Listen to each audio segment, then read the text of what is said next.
The following podcast contains spoilers and adult language. And why did the Mainlanders cross the river? To get to the other side? Nah, that's too obvious. That's what they want you to think. There must be a deeper meaning to this. With this show? Are you kidding? This is a message from the Office of Emergency Preparedness. Due to the recent crisis, we ask that you remain in your homes. Do not attempt to communicate or interact with the creatures, even if they are people you know. Lock your doors. Bar your windows. Evil is coming. It's time for Aim for the Head, a horror apocalypse entertainment podcast. And now, here are your hosts, Diana and Steve.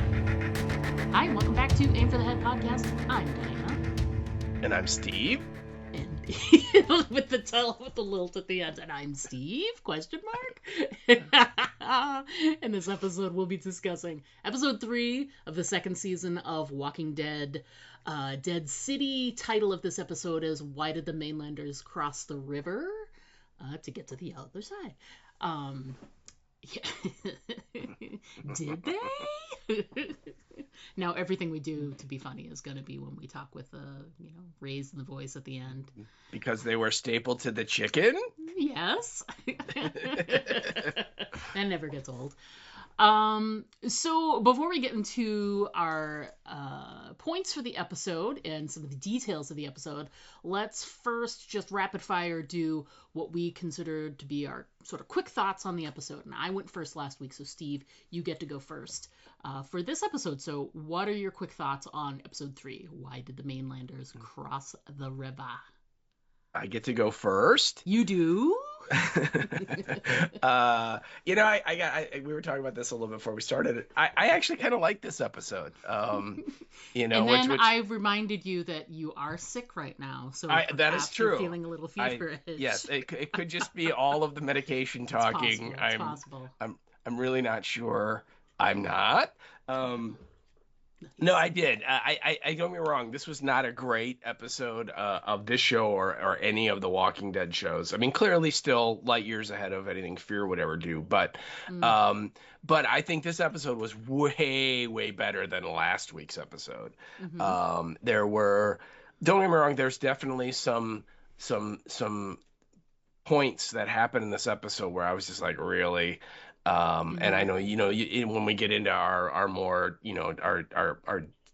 our points, our talking points, I know you have a lot to discuss about just how big Central Park is. And I've got thoughts. And, many yes, thoughts. You do. And there was definitely some Fear-like moments of, massive space, yet people are able to find each other like that, in an instant without it really, really bothering to look all that much.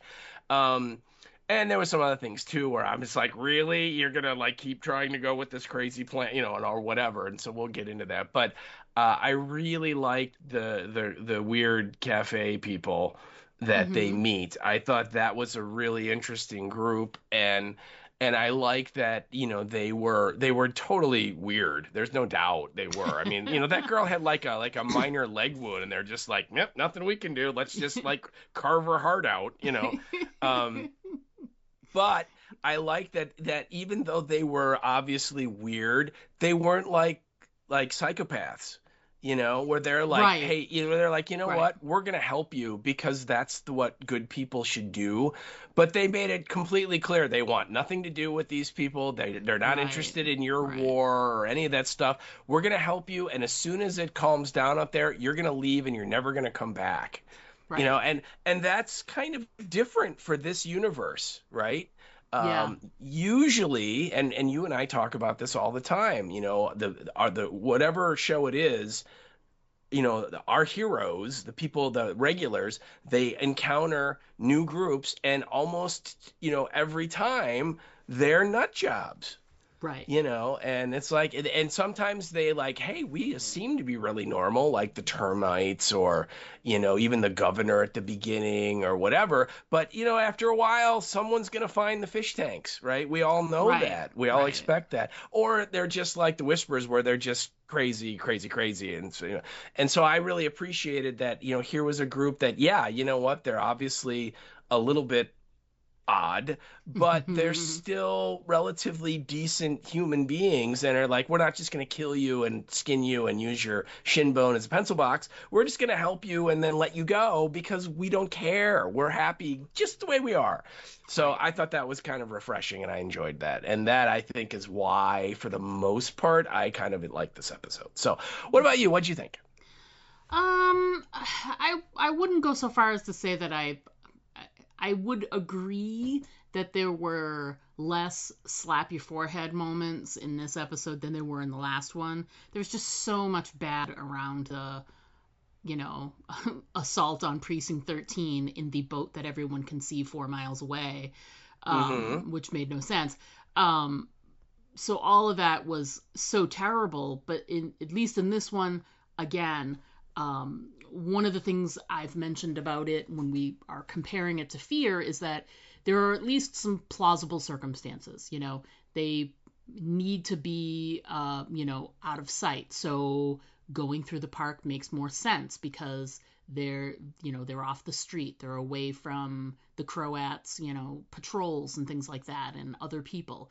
If they cut through the park, it's quicker, yada, yada. So like some of the situations, they make more sense. They go after them because they were spotted going into the park, that makes sense, and there were within that framework of the things that made sense, there were just a couple of moments here and there that you were like, ugh, really?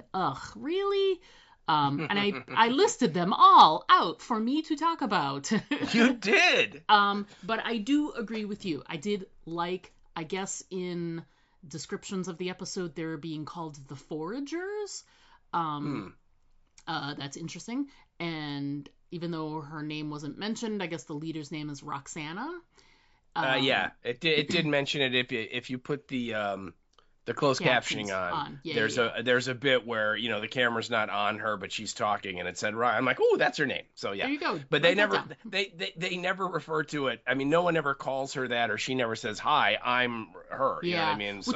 Which is why I feel like we'll see her again at some point. If not the whole group, maybe just her or something. But yeah, I did. And you're right. They were a strange group, but not destructive. Which I thought was very interesting.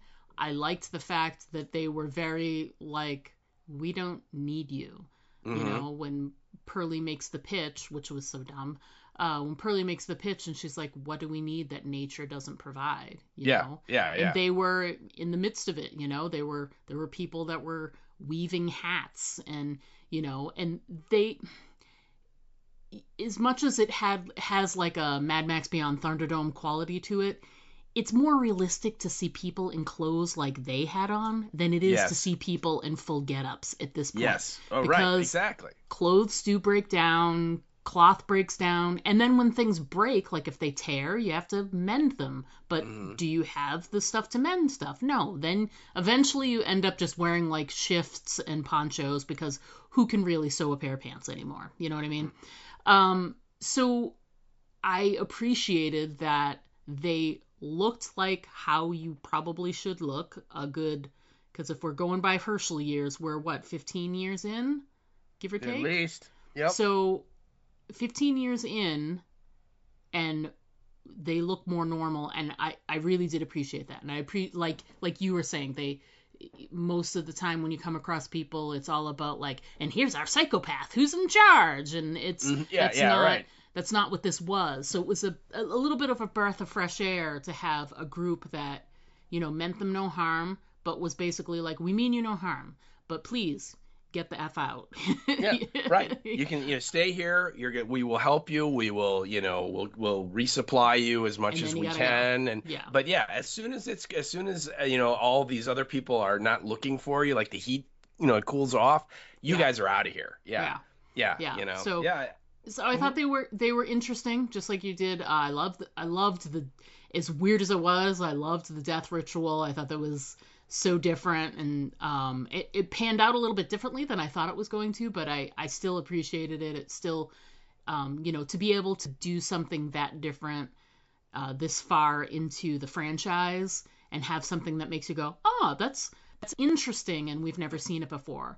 Not what we've been, pounded with the other show, which was, we've never seen this before, let's see if we can do it. It felt more natural. This felt like, oh, this is a ritual that would make sense to the people that are cut off from the rest of society. Sure, that's fine. It didn't feel like they did it just to do it. It felt like it was earned. So again, it's still not a great episode. And when we get into our talking points, I've got some thoughts on why I think this season has gone awry so far. But there's ways to fix it, and I think that'll happen soon. So I will get to that. But yeah, overall, yeah, it was okay. Better than last week for sure. But they still got a lot of room to grow here. So. All right, so let's get into talking about the details of the episode itself. So first, let's discuss the episode description, and then we'll jump into writers and director. And that's all you, baby. All right. Well, unfortunately, because I'm a little under the weather here, I was unable to find a sponsor for this week, so I apologize. Yeah, we'll find a sponsor for next week. But hopefully next week, yeah. So, but in any case, we are talking about episode 2. I want to say it's 3, although I believe it says 2.2 on the notes. So 2.3. 2.3 it is. Why did the Mainlanders cross the river? And the description that we have, and again, I can attest that the 2 sentences we have definitely maybe happened in this story. So, and I really, if you can't hear this description and come away with a really good understanding of this whole episode, there's something wrong with you. Yeah, you need to get checked out. Absolutely. Exactly. And what we have for our description is, Negan tries something new with the Croat. Maggie travels into a dangerous, surprising place. And that's your description, people. That's it, baby. That's all you got. That's all you get. Yeah. Okay. And again, those 2 things kind of happen. So there you go. All right. So our writer and director, we have new people this time around, which, if you remember, we had Mr. Satrazemis as the director for the first 2 episodes. And our writers have kind of changed from various folks who are all people that are on staff with this show. They're either executive producers or script editors or, the showrunner, right? He wrote the first episode, so on. And it's no different this time around, because our writer is this woman named Brenna Koof. And she is a co-executive producer of the show, and she was on the show last year. She wrote. She only is writing the 1 episode this season, but last season she wrote episode 1.5, which was entitled "Stories We Tell Ourselves." And if you're curious what was going on at that one, Maggie and Negan and everyone had just escaped from Madison Square Garden, and they went into the sewers, if you remember. Oh, and yeah. they had these 2. Remember they met up with that little group of Brooklyn tough people, yo, what are you doing? Those guys. Yeah. And there was a couple that was with them. Yes. And I remember that. they go into the sewers, and there's methane vapor or gas in the sewers, so they have to put on gas masks, and ultimately we find out the guy had betrayed them, and that's how the Croats people knew they were coming and knew where they were and all this stuff. And so he leaves, and then walkers attack them from the sewer, and both of those other people get killed, and then it's just Negan and Maggie, and I think Ginny and Herschel. I think that's the only people that left. But anyway, that was the episode she wrote, if that rings any bells. Again, it was 1.5. But other than Walking Dead, she's written some other stuff as well. She's written for a show called Griselda. She wrote for the Selena, the series. I remember when that came out, but I did not watch it. She wrote for the show Grimm, which there's very possible she had some experience or connection with the Knuckleheads, because I believe they either wrote for Grimm or worked on Grimm, or Once Upon a Time, I can't remember, one of those kind of fairy tale TV series that was on back at that point. And she also wrote for a show called What If, which is not the Marvel What If, the animated thing. It's a different show. So she's written a little bit. She's got some chops, but again, her big thing is she's been involved with Dead City since the beginning last year, and is a co-executive producer. So clearly high up on the food chain. So that's your writer. And our director is this gentleman named Edward Ornelas.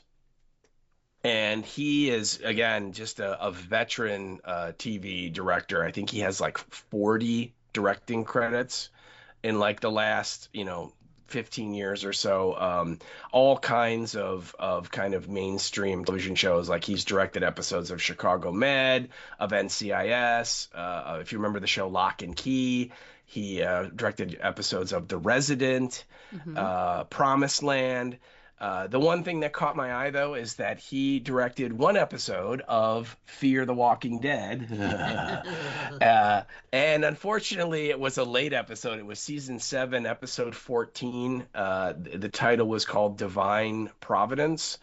And I know I don't want to bring up too much painful memories for everybody, and maybe, have people have to go back to therapy and whatnot. But that episode, Alicia and her people were attacking the tower where Strand was. And so that was kind of like that was like all I could like get myself to read about this, because I really didn't want to like have to go throw up after finding even more out about it. But anyway, 7/14, which had to be near the end of season 7, so like right before the they get on the rafts and float away, because I think wasn't season 8 the last season. I think so, yeah. Yeah, so I think so. So I think this is like the last bit in the nuclear wasteland. So anyway, he did direct one episode in the Walking Dead universe. Unfortunately, it was for Fear. So that is your writer and your director. Okay, all right. So our cold open is we got a little flashbacky moment of Herschel when he is the Dama's prisoner, and he's in a dark room, and he is duct taped to a chair, and she comes to visit him, and they have this really adorable scene where she's because we've been talking for the last 2 episodes about was he brainwashed, like does he have some sort of connection with her that we don't know about, and we kind of wanted to see, and it sort of played out a lot like how I thought it would. I told them to come and give you better, I'm going to get you a proper bed to sleep in, and I'm going to get you and a blankie. I'm not going to let you go. She never says that. She never says any of that, but she sympathizes with him and makes him tries to make him feel better, and she gives him peanut brittle with walnuts. A walnut brittle, thank you. And walnut brittle, right? Yeah, because that's what's the problem with peanut brittle, is it's the wrong nut. That's what makes it so unappetizing. It's not that it's like shellac with a nut inside it, But anyway, obviously he's starving, so who cares?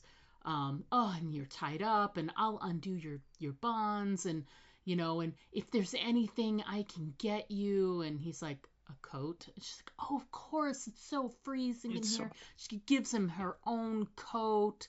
She's so magnanimous, and some paper and something to draw with, and she's like, you betcha. Shut the door, no lights, lock it. It's like, that's right. Oh, okay. And she said this one thing while she was in there that really hit me, and none of this has anything to do with you, really.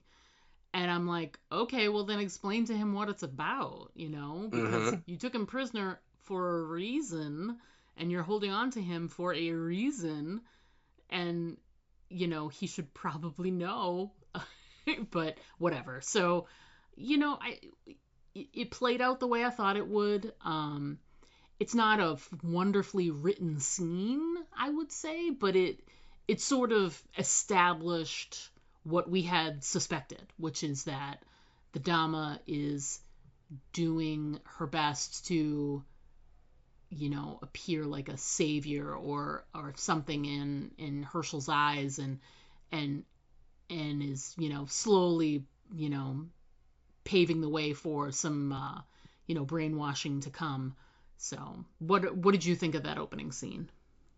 Yeah, I agree with you, that we were kind of wondering, were they like, doing like the, hardcore brainwashing of him, and have him in the room and showing the images and playing the loud music and, like doing like that?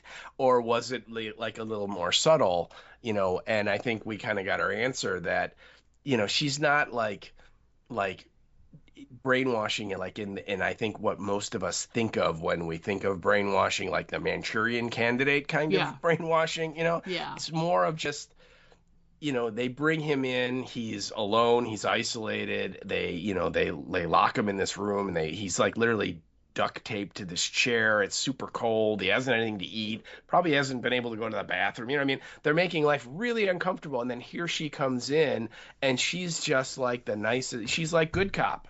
Right. And she's like you said, she's like, oh, I'm going to cut off your tape. I'm going to give you my own coat. I'm going to get you a bed and a blanket. And, and here, eat this candy. I know you don't really know what peanut brittle is because how could you? Because it's from the before time. But trust me, it's really good. And she even eats some so he can see that it's not like poison, all that. And the whole idea is just to win him over, right? He's like 15 and very impressionable, and if you show yourself to be I'm the nice one, that's going to win points with him, and again, clearly it's her plan, right? Clearly she wants to win him over. I did find it interesting that I can't remember if it's in this opening scene or if it's a little later on when they're talking about the drawings and stuff. She does talk about how Maggie is she like is so consumed with Negan that she doesn't have time for you. Yeah. Herschel. And again, I can't remember when that was, but I thought that again, it was kind of like starting to drive a wedge, right? Starting to get Herschel to not be on Maggie's side. Yep. Right? And be like, yeah, like Maggie, I mean, like, look at her, your whole life. All she has done is obsessed over Negan, right? To the point where she doesn't really care about you. I mean, not the way that like I would care about you if I was your mom. I mean, exactly. that all of that was being planted. So I agree with you. It was really kind of nice for them to let us see, because all along you're like, why is Herschel helping these people? They kidnapped him and they cut off his freaking toe. Yeah. Right? And yet he's like lighting the signal fire and he clearly wants to go back there and, all these things. And it's like, and, I mean, why? What's going on? Why? What would make him want to do that? And I kind of like that. Okay, we're seeing, that for whatever reason, he just, likes the Dama and feels that she, gets him unlike anyone else. And that's enough. And I guess, you have to remember, kid, right? Yeah. So yeah, I kind of, as over the top as some of it was, I kind of liked the scenes between Herschel and the Dama, just because we were kind of getting those little, spaces filled in, and I appreciated that. Yeah. For the informational purposes alone, I thought that they at least served the purpose there. I did like the sort of like dissolve that they did from that. He went, as soon as the Dama leaves, she'd undone his bonds and left the, the walnut brittle with him. And as soon as she shuts the door, he like starts to eat it. And it's sort of the way it goes from that to, present day with them walking through Central Park or walking into the park. It's almost, they cut it almost like it's, Herschel's hungry in that moment and he's reflecting and remembering that scene. and he's remembering, I'd love to have a little bit of walnut brittle right now. Like that's how I read it. So it was sort of a nice transition from one to the other. But then we get this, a couple of scenes of the New Babylonians, as they are being called. Wonderful. And they are, oh boy, man, they're making all kinds of great decisions. First of all, as you said, I can't believe they're still going to try and go for the methane. Like, you're like not at full strength. Oh my God. Like, that doesn't make any sense. They're such a smaller group now. I think their numbers, based on what they were saying, it sounds like they were cut almost in half. And so there's like 20 people there, maybe. Yeah. Maybe. Yeah. So it's like, I don't know. And most of them are like volunteer people, Right. There's no. Yeah. So I don't understand. They're people that have like their time in the New Babylonian army. They're on like day 2. Right. I mean, if you still want to try and get some sort of reconnaissance and exploring done before you leave, I get that. But the fact that they're so pro going to get the methane, and the fact that Pearlie is like actually considering, like, you make a fair point. I'm like, what? No, yeah. There are no fair points. That makes no sense. So they're pro still going for the methane.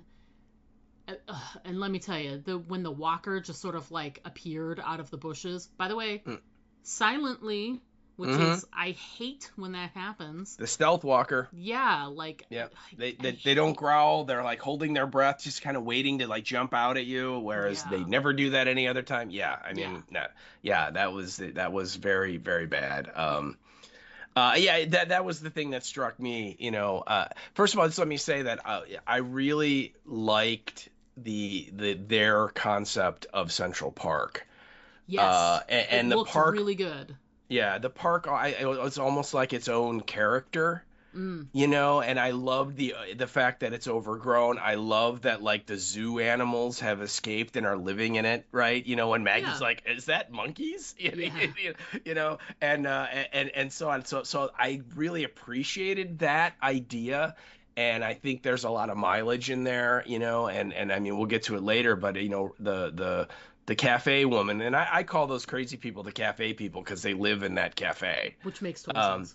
but whatever, the foragers or whatever they're being called online, the leader at one point, when Maggie's like, "I want to go out and look for Herschel," and she's like, "No, the best thing you can do is let us find her." And she's like, "I can handle the ghouls."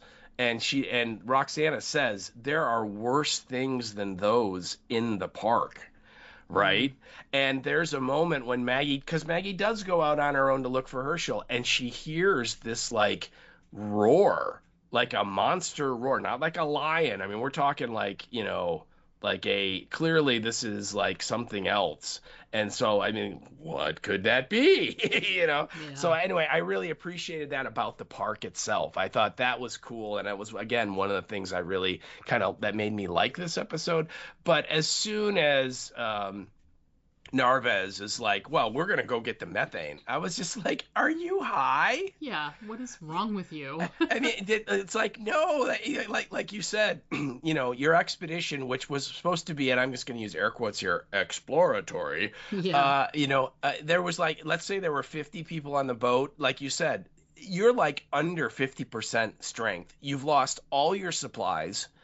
Whatever these people have on them is what you have. So, a lot of them have guns, but what do they have? Like 5-6 rounds of ammunition. You know what I mean? You have no food. You have no way to make camp. You have nothing. And you're like, "Yeah, we got to go get the methane now." And it's like, do you even know how many people the Croat has guarding the methane? Do you even know where the methane is? I mean, it's just... Again, no military person in command would ever be like, "Yeah, that's what we got to do." No. And there's Maggie right there going like, "Don't you think we should like try and get back across the river to like the mainland and we can regroup?" And, I'm getting a little sick of Pearlie being like, Maggie, everything you said is right, and I'm going to start listening to you from now on, but we're not going to do what you just said. I mean, because that's what he tells her. Exactly. Literally, yeah. That's what he says. Like, from Yeah. now on, we're going to do it your way, except for the fact that we're going to do what we want to do. I mean, it's just, I'm getting, like I said, that's getting old for me. Yeah, I agree. But yeah, I did. That was one of my big, like, really moments of this episode, was when they're like, no, we're totally going to go for the methane because we can go and get it, and then, we'll have it. And then I'm also thinking, like, okay, so let's say you, like, go to and get it. How are you going to get it back? Yeah, exactly. Like, hello, you don't have a boat anymore. Right. You don't have people anymore. How is this happening? Yeah. So anyway, yeah, that was my first kind of head scratcher where I'm like, we're gonna go get the methane. I mean, it was just, yeah. So anyway, I again love the park, love the way it looked. Hated the stealth walker, and I also like the scene when they come up to the elephant grass.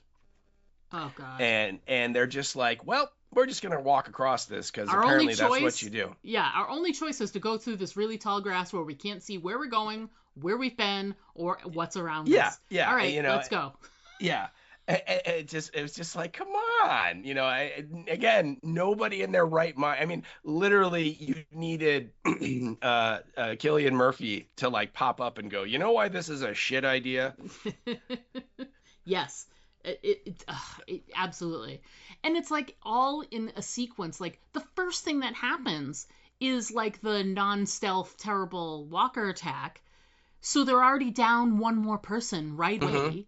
And they're still like, okay, but we're still going to get the methane. And then Maggie's like, you need to do things my way. I agree with you. But hey, let's go this way and go for the methane anyway. Oh my God. Yeah. And then the elephant grass, whatever.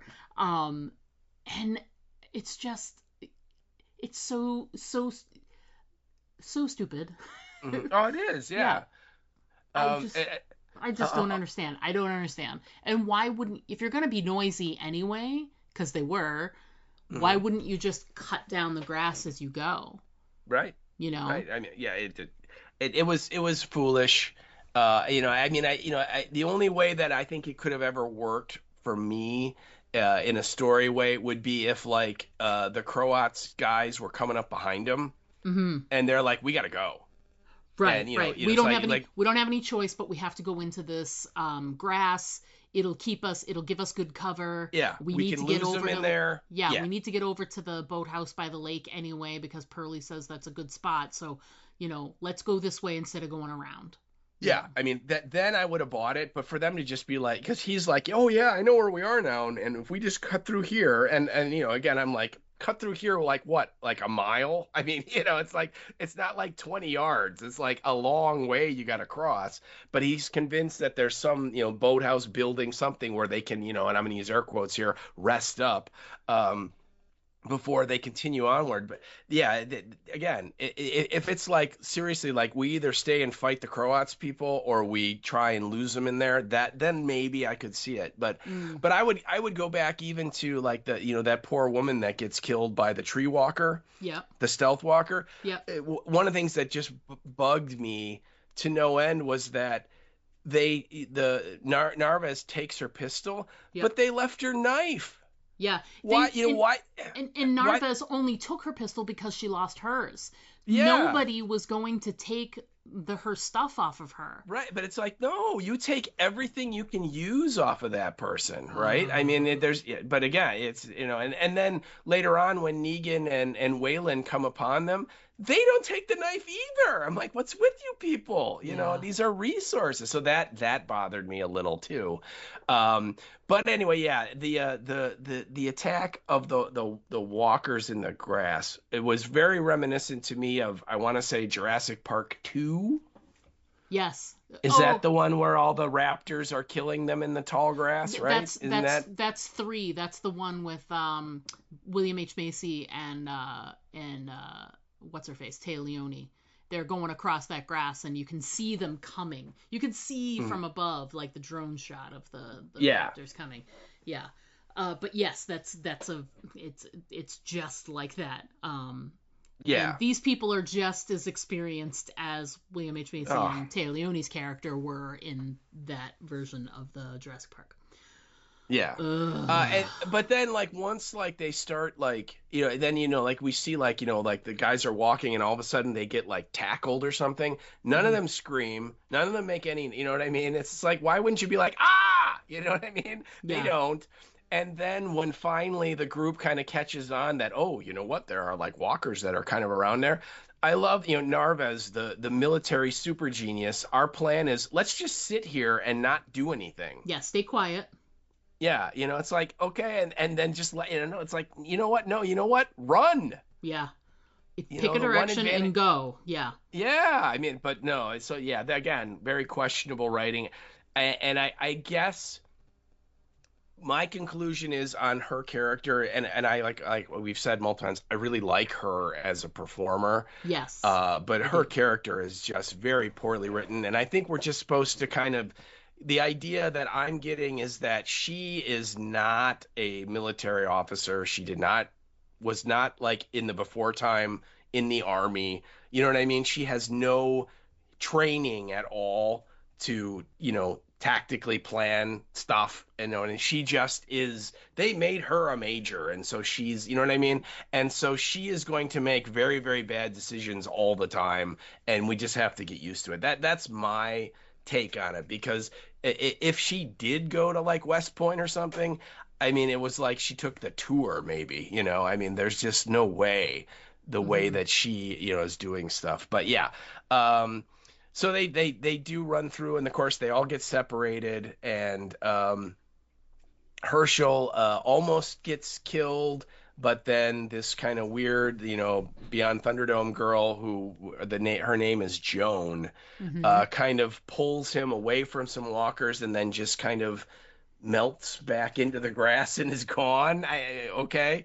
Sure. And then I think, doesn't Ginny, like, she is fighting the walkers and she drops her knapsack or her backpack. Yes. And has to kind of leave it because there are, more walkers closing in. So that happens, and then Maggie has got this weird, like, baton knife thingy that she's wearing on her arm that I'm like, where did that come from? Did she have that last season? I don't remember that. So they all kind of separate, and then some of them find this cafe in the park there. But before we get to that, I know that you really want to talk about the size of Central Park. Well, when I was watching it again, I was struck by when, there's a scene with the Croat and Negan is, I'll go find him for you in the park. And he makes a comment when he says, if the soldiers are dead, I'll find them. And I'm like... And if they're alive, I'll kill them. Right. And I was like, okay... How? Because have you been to New York? Have you been to Central Park? No. Okay. I have. And let me tell you, it's pretty big. I've heard that. Yes. And it seems like if you look at it on a map, you're like, oh, okay, it's like this far across. Yeah.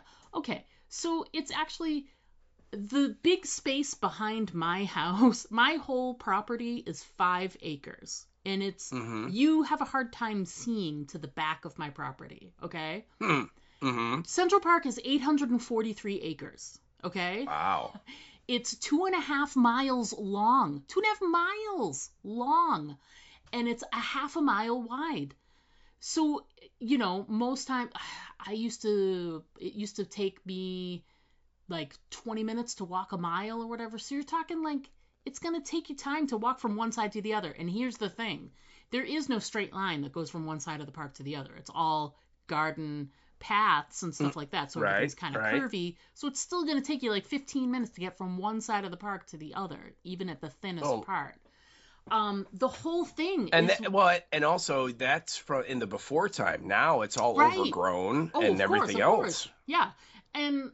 it's the whole thing together makes up 1.32 square miles. So, okay. Tell me how you're going to find the soldiers. And tell me how he found, like, that first dead woman right away. Well, the only way the only I mean, maybe they defense had I can. people. I would know where you're going with this. Maybe they had people who saw them go in. Yeah, they did. And because remember the Croats, says, surround the park and then search it. Mm-hmm. And I think Whalen's the guy who goes, I saw him go in up there. So, I think they at least the only piece of data they had was they knew where they entered the park. That was Mm-hmm. it. But you're right. How long ago was that? You know what I mean? If it's more than like an hour, who knows where they are, So yeah, I agree. And that was just the first thing. They come upon the dead woman with all of her stuff because, they didn't take any of it rather easily. But then after that, it's just like Negan is like on the tour hitting all the great spots, right? I mean, Yeah. he had no problem navigating that park and finding where Herschel is and all that stuff. But yeah, that was also I also had a very hard time. Again, this was very fear-like, Yeah. that it's like, oh, Sherry's in Texas and Dwight, I'm just gonna go to Texas and like ask. And just And find people, right? yeah, Yeah. or it's like, oh yeah, we're gonna, you have to go to Alabama. Well, we're there now, or whatever. I mean, all of those weird coincidences on Fear, where people were magically able to, find other people in Texas, So yeah, very similar vibe, which is unfortunate. I think again, they could have written a way around that.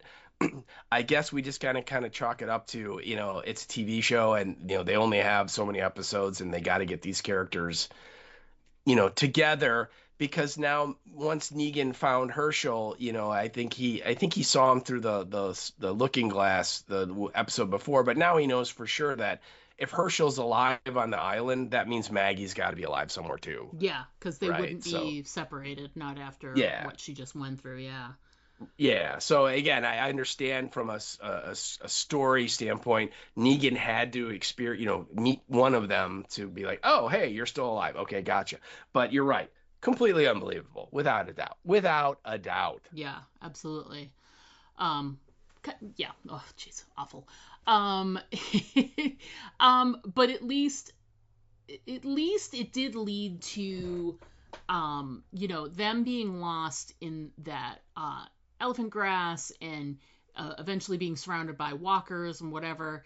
They are able to like sort of make it to like the edge of the grass, and they come upon what we both sort of agree is the better part of the episode, which is they come across the Yes. cafe people and are allowed to come inside.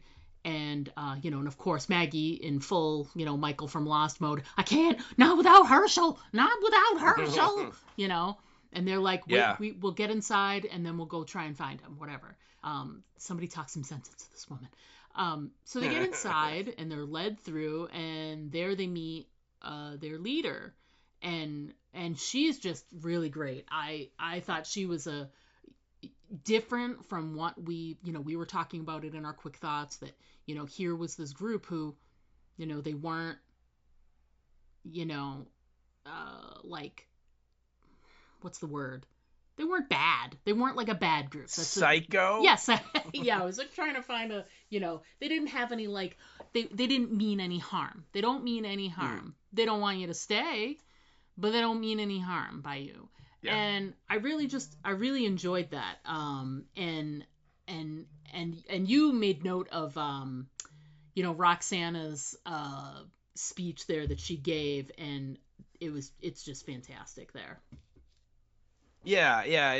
Like you said, they're what was great was that they were weird, and they didn't try and hide that they were weird. They leaned into because their weird. to them, well, because to them they're not. They're just doing what they do, right? This is how they live. This is the society that they've created, and to the New Babylonians, it's like, wow, you guys are like, living, in the dark ages.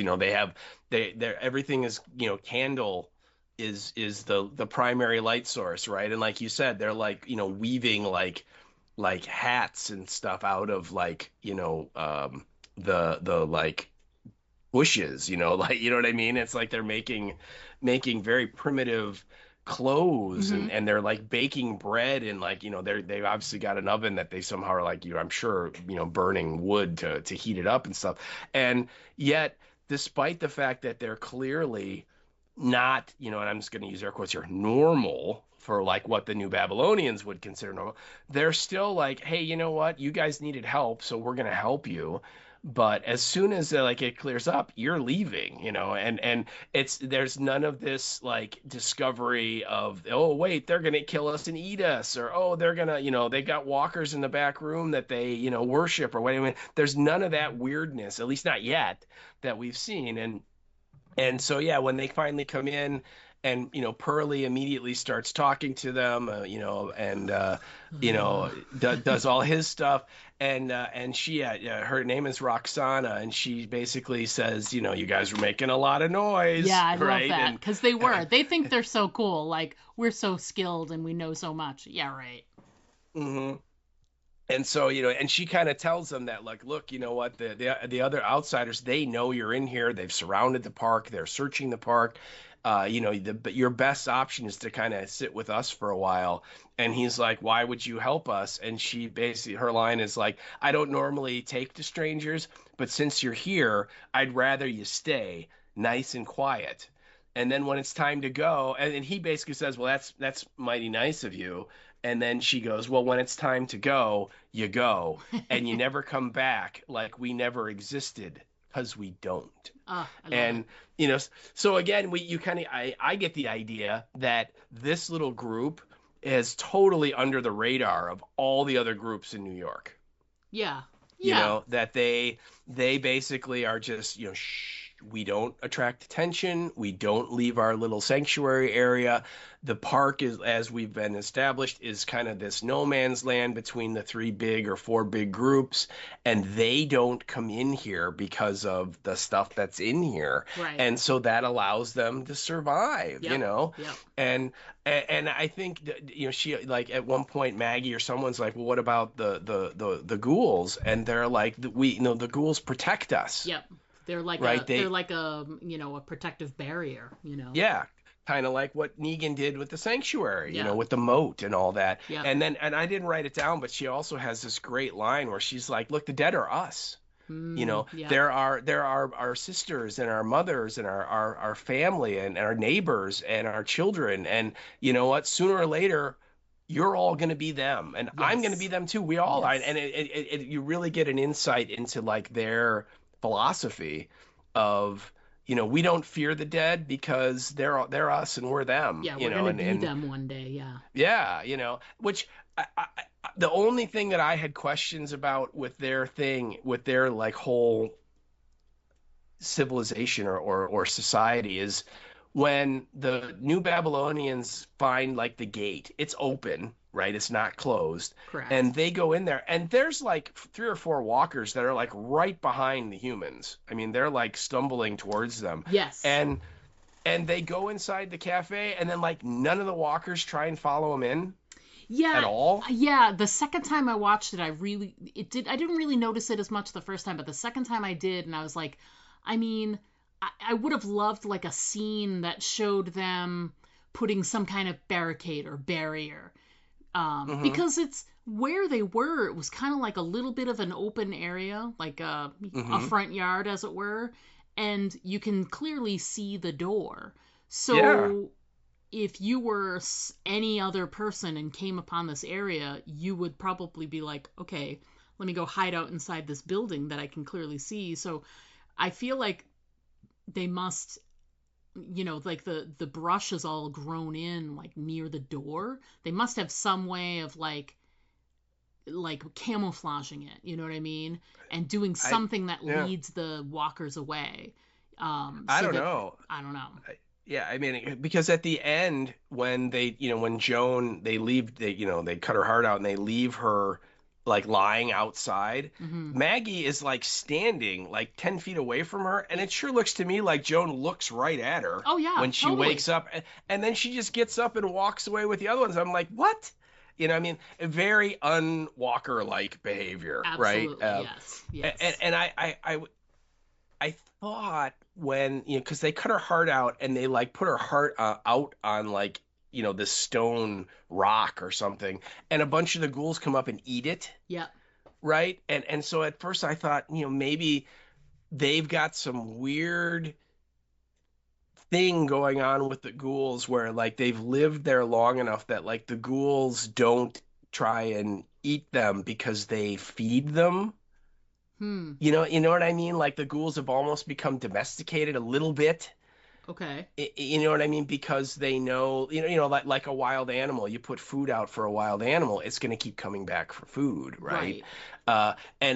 But again, I don't think they're going in that direction, but that was like a thought I had. I'm like, well, that'd be kind of interesting where, Yeah. kind of like Bub in Day of the Dead, that Dr. Logan was feeding him, human stuff, and that made Bub not want to eat people. Right. And again, I don't think they're going to go that direction, but I thought that was a neat idea, and I'm like, well, that'd be cool. We haven't really seen that where they respect the dead. They, aren't, they don't just think of them as these, walking corpses that need to be exterminated. They're like, no, they're our family and friends, and they're, they have purpose even after they've died, and that they're protecting the rest of us, and that somehow they've worked out some kind of weird arrangement where, well, they're not going to try and eat you as long as you feed them periodically. But whatever, we're getting ahead of ourselves. Yeah. I really like the crazy cafe people. I thought they were really interesting, and I loved, and I think we talked about this before we started, and maybe you mentioned already. I love the fact that Pearlie is like, you should join the Federation because we got all these groups that are all working together, and we're going to build the old world and bring it back just the way it was. It's going to be so cool. We've got power and medicine and tools and all this stuff. And she just looks at him and is like, yeah, we don't want any of that stuff. Yeah. No, thank you. Right. She's like, and what does she say? Like the earth provides everything we need or something. She's like, what do we need that nature does not provide, is what she said. Yes. And she's not right. wrong. And so, no, and again, Pearlie's looking at them like, yeah, but you guys are living, in this like in the Stone Age here, you know what I mean? Like look at your clothes and look at that. We have all this cool stuff we give you, and she's just like, we don't give a shirt at all about anything you think is important. Yeah, I thought that was really cool. Yeah, I did too, because that's always the pitch, and people always are like, well, we'll have to bring it to the elders and discuss whether or not we want to move and go someplace. You know what I mean? And it's, I mean, here's the thing: he's making the pitch. But part of it is, we could help. I'm sure we could help each other. We need more people to help us get this methane, So right. Yeah. if you take on more people, then you should be able to get the methane. Right. But yeah, I still can't believe, like, you could practically feel like Maggie's eyes rolling in the background when he was doing that. Well, and then, Narvez pulls Pearlie aside and goes, hey, good job, like pitching the Federation, and basically said, it's like she was channeling her inner Rick, because she's like, you know what, we'll just wait a little while here, and when the time is right, we'll just take over. Yeah. And so like when they bring Joan in and she's wounded and dying and stuff, and she's like, well, and Pearlie looks over and she's talking to a bunch of the other survivors from their group, and clearly they're getting ready for their little coup, and Pearlie comes over and is like, what are you doing? And she's like, hey, it's the perfect time. They're distracted, we'll step in, we'll take over, this will be a base of operations, we can use it to for the next stage of our, and he's like, no, what are you talking, forget it, and I like to when Maggie comes up to him after the pitch, and she's like, stop. Yeah. Don't do this. And he's like, what are you talking about? It's mutually beneficial. And she says something like, the only people that ever benefit with you is you. Yeah. And basically telling him, leave these people alone. Yeah. They don't need you or want you. Yeah. Yeah. Yeah. So you know what? Just let them. I think her line is let them be. And then, she goes out to look for Herschel because they told her not to. And, she's Maggie and she's going to go anyway. But yeah, I there was so many good things about the scenes in the cafe with the cafe people I think that's why that, and like the idea of Central Park as this kind of primordial place, Yeah. that has completely gone wild. Those two things were enough to make me go, I kind of like this episode. So, Yeah. and I think we skipped over a part of here too, because didn't we get a flashback with Herschel, and he's drawing, and the Dama is like, why did you draw it that way? And didn't that scene happen? Yeah, I don't have any notes on that one though. I didn't really put Oh, any notes about Herschel there. What we did we kind of jumped over, like, yes, Negan offers to the Croat to go into the park and look for them, but it's part of this larger scene where he's the Croat is like sort of, he's got a little base of operations like sitting right by where they entered, and he mm-hmm, gets all comfortable and is sitting in like a little cafe chair, and he's eating mm-hmm. pate and on a Big loaf of yeah, bread, no and kidding, like the ultimate in like, we actually have stuff and you people don't, kind of. And mm-hmm. I just, you put a line in there, but about it where Negan is sort of, before he makes his offer to go look for the Babylonians, he's given the Croat a little shit, about. He does, yeah. Yeah. Like they first pull up and they're in the car, and like the Croat like kind of turns to Negan and says, I know why you hesitated to fire Hmm. on the boat, because you on the lifeboat, because there was a kid in it, and you don't kill kids. And he says, even back in the sanctuary, that was your line. You'd never Right. do that. And he goes, I'll tell you what, if we find that kid in there, you don't have to kill him. Yeah, we'll kill him for you. Well, and then Waylon's like, I'll do it, Oh, and God. as soon as Wayland said that, Negan looked at him, and I'm like, oh yeah, Negan's gonna kill that dude. Yeah. You just knew that was coming. But yeah, so then right then it cuts, and I think yeah, he sets up the little chair and the table, and he's got like the red tablecloth, and I think he had a little umbrella to shield the sun. I mean, he was definitely like, showing, hey man, look at all the cool stuff I get, all the Yeah, perks I get. absolutely. And Negan points that out. He's like, man, you have power, you have all these people at your beck and call, you're clearly very high up. Why is it that the Dama treats you like her redheaded stepchild? It's a And great line. it really is. But then what I liked was that the Croat tells the story about how when he left the sanctuary, he got on a boat and tried to, like, I'm guessing, sail back to Europe to go to his home. Yes. And he runs into a storm, and he gets literally washed onto Manhattan Island. And later on, he was exploring this theater when he collapsed, and then when he woke up, he was like on a bed with a blanket, and next to him, and I thought this was really interesting, and he says whatever it is in his language, and it was like a hard candy Yep. Yeah. that was left for him. Yep. And again, what did she bring Herschel? Candy. Yeah. Right? It's literally the same. He went through the same thing that Herschel did. Yes. It's the whole. That's how she brings people in. She gets Yeah. people on her side. I'm gonna tie you up first, but I'm gonna make Yeah. you warm and cozy and give you some candy, Get you and it'll some be candy. okay. And that's my Yes. line that I used for that, when he's telling the whole thing where it's like, she does terrible things, but and then I was like, okay, so the Dama is cruel, but she gave you candy, so it's fine. It's fine. Yeah. Yeah. Everything's okay. It's Well, fine. and I think what we're supposed to get out of it is this idea that, yes, the Dama is not a nice person at all. And as we've seen, a little nut job, because, she slit Victor's throat for really no reason. Right. But she is able to, win the people that she feels are important to her plans over to her side, to somehow, right, whether we see it or not, by Right. How she treats them, that they're able to, like, go, yeah, you know what, she's a horrible person, but I'm still going to do what she says. Right. because I have some loyalty to her or whatever. Yeah. Yeah. Because like you said, she gave me candy. Yeah, so, exactly. I mean, I feel the same way about someone that gave me candy when I was a kid. There you go. I'm just kidding. I mean, but the question is, did you get into the van first, or did you make them show you the candy before that? Because I ain't falling for that again. Well, there was candy, but there was also a box of kittens too, and that's that kitten was. Box. I know. That's nice. That's nice. So good. It's all good. Yeah. Oh, nothing bad's gonna happen here. No, not at all.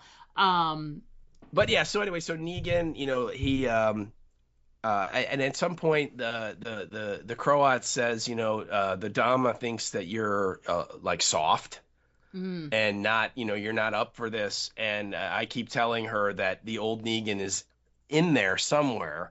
And Negan goes, yeah, maybe, and then and the Croat's like, you just need to get some blood on your hands. And to kind of like get the old feeling back. And that's when Negan is like, well, let me go in. And I know you got people in there searching, but let me go in there. I'll find them. I'll kill them, or I'll find the dead bodies. And, maybe that'll help me get back to the Negan you want. Right. And so the Croat's like, yeah, okay. And so then he has, Waylon, who is this massive dude, right? I mean, he's a mountain of a man. Yes. And, he's going to go with Negan. And they're gonna, go in and search. And again, like we said, this park is massive, and like Negan finds everybody pretty quickly. Yeah. Oh, look, right over here under this tree. Yeah. Oh my God. And so they do, but he also, there's this scene where they find a tunnel they have to go through, which is pretty accurate for there are lots of areas in Central Park that there's a lot of bike paths and things that pass over each other. So there's a lot of areas that have walking paths that go under a little bridge that you can use for biking and stuff like that. Plus they have the what's it called, the horse-drawn carriages and all that other shit that goes through there. So there's different areas where things will cross over and they go up higher, and there's a tunnel that goes underneath. So it's very on brand for there to be a little tunnel like that. So right that is park. something. Yeah. That was a good job on their part to recreate the park. Oh yeah, totally. Okay. Well, and because we've so many years, after the end, it's all overgrown. There's all kinds of vines and stuff, and so they come up to it, and Waylon is the guy's name, and he's like, I think this is where the title of the episode comes in, because Waylon's like, you were like a wanted man by these New Babylonian folks, which means you were on the mainland, which means you're a Mainlander too. And then Negan responds with, why did the Mainlanders cross the river? And Waylon's like, I don't know. And he goes, they didn't. Kind of proving his point that I killed them all, so I'm not one of them, I'm one of you. And so then they come up to this opening, and Waylon is like, after you go first. And so Negan goes in there, and literally there are these vine walkers that are stuck in the vines or something. I didn't understand that, but they are. And Negan kind of forces his way through. And of course, Waylon's coming up behind him, and then Negan pulls some of the ghouls out of the vines and pushes them into Waylon's path so he can't get through. And then Waylon's like, Negan, help me. and he doesn't. He doesn't, and he's like, you mother effer, you traitor. And then he gets a big bite right in his chest. Yeah. Right? Just a big chunk. And I think they cut the commercial, but we're supposed to believe that that's the end of Waylon. And so now Negan is on his own and goes out exploring. And then what happens then? I think we cut back to Herschel. Yes. Because we get a little bit more, he has been, he was saved by that girl, Joan, and then she disappeared. And he's just sort of wandering and trying to get his bearings, and he comes upon this sort of open area with a fountain and whatever. It's not overgrown. Yeah. And he decides to take a seat, sit, get his bearings, and and that's when you go through your bag and you Sure. take out your paper and start to draw, because when you could be pursued by walkers at any moment, that's when you decide to get to the drawing. And while Hey, he took out the fancy schmancy gun and put it next to him. He did. Which of course means he won't be ready to use it because it's not No. in his pocket or his hand. It's next to him on the, yeah. But that's when we get the scene where the Dama sees him drawing stuff, and she's critiquing, like, oh, people won't like what you saw. What made you draw this? And da da da da. Mm-hmm. And it was the thing that he saw. He was like, oh, I saw this when I was, in the car on the way here, out the window, and da da da. And I don't know, there's something in that drawing that makes, and I think that's when she has that conversation with him about, your mom doesn't understand you, but I do, and whatever, laying more groundwork, of course. And, she's still like, I want you to stay here. I want you to do good things and whatever. And it's all very like, sort of like smoke and mirrors. Like what does she want with Herschel? Which we'll get into in a later scene with him, but she's, setting herself up as like the creepy aunt or something like that. It's, pretty much. But, he has this remembrance because that's the picture he has in his hand, is that one that we see of him, like when he's back at the bricks. It's this picture of like the broken down and burnt out buildings and stuff like that, and how it looks now. And that's the picture that he was drawing, that the Dama commented on, and he's got it in his hands. Well, he wants to, like, I think he's trying to sketch out where he is, and he flips it over and he starts to draw. And that's when is it the Joan girl comes out first? Yes. Yeah. He hears something, and then he gets up and he puts the paper down, and he kind of steps away from it, and then when he turns around, she's there looking at the picture, and they kind of have a little talk. Basically, like, she's like, how did you do this? And he's like, here, let me show you. And then he kind of comes closer to her, and then Waylon comes out magically. Of the bushes. He's like, he's still alive, and he found them, but he's, obviously been bitten multiple times. Yeah. And of course, Herschel tries to throw the knife overhand like his mom taught him, and it doesn't work. Yeah. Got to go with the sidearm, kid. Yeah. We established that's how it works. Yeah, exactly. And then he pulls the gun out, and Waylon's like, yeah, if you knew how to use that, you would have used it already. And he's not wrong. He's not wrong. No, he's not. And Herschel can't pull the trigger, and and so then Waylon like knocks the feet out of Joan, and he's got like this big like spear. Yeah. That is his main weapon, and he like literally like rams it right through her thigh, and probably severs the femoral artery in her leg. Yeah. And then he pulls it out and turns back to Herschel to finish him off, and then like suddenly a spear comes bursting out of his chest, and he falls down, and standing behind him is Negan. And yes. And I put in there Negan saving Herschel just in time. Come on. Yeah. I mean, it was. I get it. If Waylon was nearby, then that means Negan wasn't far because they were together. So that's fine.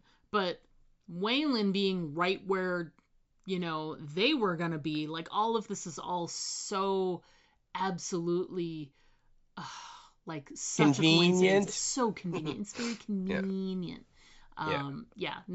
Not a fan. And then, of course, like, he does that, and then Herschel is like, he looks away for like a hot second, and like Negan's gone. Yeah. And then that's it. Because he's gonna shoot. Oh, he's got his gun out. Does. He's gonna shoot him, he shoots at Negan. And he misses. Yeah. And then he, Joan like coughs, and he looks down or something, and when he looks back, Negan's gone. Negan has vanished. One of those convenient television, he's gone moments. Yeah. And it makes me wonder, does this mean that Herschel had to go through that tunnel also to get to where he was? I don't think so, because I think he came from the opposite side. Like, they came from one side of where that clearing was, and he came from the opposite. So Okay. I feel like that was okay. Like it felt like established that, you know, they were coming from opposite areas, opposite sort of ends of the whatever. I was okay with that. I was more surprised at seeing Waylon, because he had this like helmet on, so I never got a really good look at like his facial features. And so he's got that helmet on, and when he's like, "You mother effing asshole," or whatever to Negan, and you know, even then you don't really get a good look at his face. So when he came staggering out, I was like, I think that's Waylon. Like that. You're like, who is this? It makes the most sense, but I was like, sense. But I was truly confused the first time through. I was not clear that was Waylon to me, and only because of how he was, you know, outfitted prior to that moment. Yeah. If he still had the helmet on when that happened, I would have been like, oh yeah, for sure, that's Waylon. You know, but we're meeting all these new characters that could have been anybody. Yeah, and it's not just the helmet. He had like a very long like leather duster. Yeah. He was wearing, and that was gone too, which kind of makes sense. Like he's trying to get away from the walkers, so you know he like, you know, they're grabbing his coat, so he pulls his arms out of the coat and, you know, gets away from them. Right. I get it, but you're right. It is confusing because we really didn't know what he looked like without all that stuff. Correct. And then here he shows up, and you're like, is this one of the New Babylonian people? Yeah. Is this, you know, who is this exactly? And then you're like, oh, okay, it's him, right? I get it. So at first, like the first time I watched it and I wasn't sure, I honestly thought it was like one of like Brugel's or Christos's people that had been injured and were just nearby, because the way because he's been injured, and the way he's staggering is kind of Walker-like, but he hasn't turned, but he's clearly injured, and you don't know yet if it's a bite. I mean, since we know it's Waylon, yes, it is a bite, we know that, but if it's any other human, who it could have been, because I didn't know what Waylon really looked like under the whatever, so I was like, it could just be one of Brugel or Christos's people, and they're injured and happen upon them. I was so confused the first time through. But thankfully, you know, Negan took care of it, regardless of who it was. And then, you know, then Herschel is, you know, he shoots the gun, and he doesn't even come close to hitting Negan. Right. And yeah, but I love that moment later when Maggie's like, I heard a gun, and he's like, nope. Nope, wasn't me. What wasn't me? Yep. I didn't shoot no gun. I don't have no gun. I barely have a gun. I mean, I have a gun, but it's really Ginny's gun, and it's actually Narvaez's gun, but don't tell her. Yeah. But yeah, so and somehow after that happens, like the cafe people find them because they kind of bring Herschel and Joan back to the cafe. Yeah, they did establish that they were gonna be. We have some people out looking for them. So so that felt earned there, but still. It did too. Yeah. I did too. Yeah, but that's what happens, and of course they bring Joan into the cafe, and I mean it's pretty funny because they're just like, oh yeah, she's dead, and I'm just like, really? Like you couldn't put a tourniquet on her leg and like, you know, try? Nope. You just don't understand how these things work, you know. They're like, couldn't you just like lay her in the woods like you did with Daryl and see what happens? I mean, it's just the femoral artery. It's fine. We have a wealth of experience of people suffering way worse wounds than that and being able to like run a marathon. Okay, so yeah, I mean, but yeah, they're very much like, oh yeah, dead, you know. So they and of course at one point Pearlie like brings over like this first aid kit, like, would this help? You know? And they're just like, no. Would you prefer a Band-Aid? Will that be sufficient? Like, oh my God. We've got a little hydrogen peroxide on it or something. I mean, you know, but yeah, and they're just like, no, we're good. And again, I actually kind of, and I think you did too, like the whole like ceremony ritual that they perform when she dies was really interesting because they're all doing that like singing moaning thing, you know, which is creepy, There's no doubt, but at the same time, it's like, yeah, this is how they're mourning the loss of their friend. You know, that they're kind of letting it out right there, and I thought that was kind of cool. And then also earlier on the episode, some of the ghouls that they've encountered and they've killed, different characters have noticed that like they have these big holes in their chests. Yes. I made a note about it and when I was like, what is up with the big hole in the chest?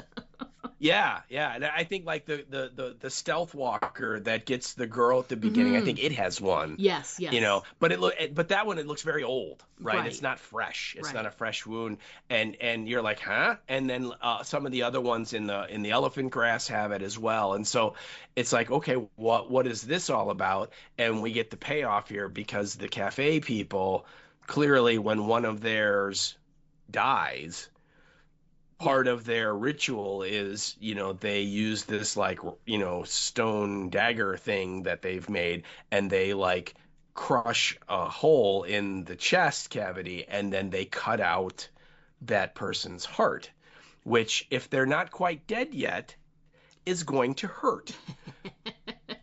But so they do that, and then, like I said earlier, you know, they like put it out for the ghouls to eat. Yeah. And again, that must all be part of the ritual. And then they just set the body out in the like front yard or wherever. Yeah. And then when it wakes up, it just kind of goes out in the park and like continues doing its job protecting them or whatever. And like I said, I really kind of liked the culture, the society that this little group has set up. You know, like you said, they don't want anything that these people have to offer them. They're quite happy and content just living how they're living. Yeah. I found that, and they weren't nuts. You know, like dangerous psycho nuts. Yeah. You know? I think too. So, I liked the reason I liked the death ritual too is with all of the people, all of the groups on all of the shows. There's always like death involved and whatever, and I can't think of an instance where we've seen a death ritual, like something like this where there's something that's like outside what we normally, you know, most people, they dig a hole and they bury their body. You know what I mean? Or if they're, you know, infected or whatever it is, you know, they might burn the bodies or whatever it may be. But that's it. Like I don't remember there being any other group that had something that was this different from what you would consider the traditional death ritual. So I that alone, I thought that was really interesting. I gotta say, it's not what I thought they were going to do with the heart, though. I was really expecting it to be like a Red Dawn moment where they were gonna all like nibble a piece of her heart. Oh, okay. That's, you know, or some kind of other ritual or sacrifice or something, but it's just simply put out to feed, you know. And I wonder too, like when they do that, that means that when there's a walker that's out there that has a hole in their chest, they know that that's a family member or a loved one, someone from their group. So it helps them differentiate them, and then they become a part of the community still. It's kind of cool if you really look at it. It's kind of interesting. I mean, like I said, I agree, yeah. It has a wacky edge to it, but I think does. But I think it's okay. I think you'd be surprised. Like, we've come across so many groups that act wacky in other ways that it's like, this felt more earned. Like, you know, we're solitary, we're by ourselves, we've created our own lives and our own rituals, and this is one of them, and it works. And I think it's ultimately, I just think it's really interesting. So yeah, I do too. I do too. Like I said, and when she put it out for them to feed, like I mentioned earlier, I kind of thought maybe this is like how they're getting the ghouls to not like be right outside the door trying to break in all the time, you know, because there are multiple instances where the ghouls are right there and then they just turn around and leave. Right. Which was very weird note for me, as I'm like, why are they behaving that way? And I again rewatch it. I swear when Joan reanimates and gets up, she looks right at Maggie. Yeah. and possible, is staring yeah. at her. Yeah. You know, and yet, and Maggie is not like trying to hide. She's just standing out in the open watching this. Yeah. And Joan gets up, and there's like 2 or 3 other ghouls, and they all literally turn around so their backs are to Maggie, and they walk away.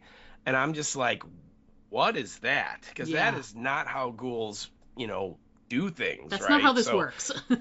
yeah, so it was a little odd, but again, I really liked the group, the society, and and I know you were saying I hope we see more of them and that they come back, and I do too, but I also would be completely happy if we don't, and that they just are left alone and just gonna live their own little piece of earth that they're carved out, you know. And think too, they could also be just like a little Easter egg, like they're planting the seed for something now that, like, what if for next season there's some return to New York and Maggie knows, you know who can help us with this? Let's go see Roxanne in the park, and she can help us with this, and, you know, I mean, it's possible. It's, you know. I just think you don't go so far as to, because they never say her name out loud, but they put her character has a name. Yes. They would have just called her Forger's leader.